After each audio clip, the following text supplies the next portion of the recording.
சுக்கிரன் பார்வை படுதல் வேண்டும்.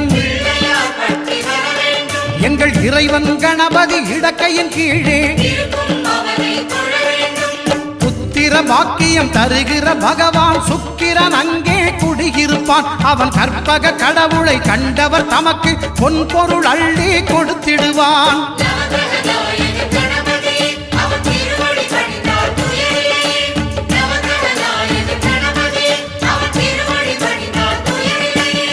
ஒன்பது கோளும் ஒன்றாய் காண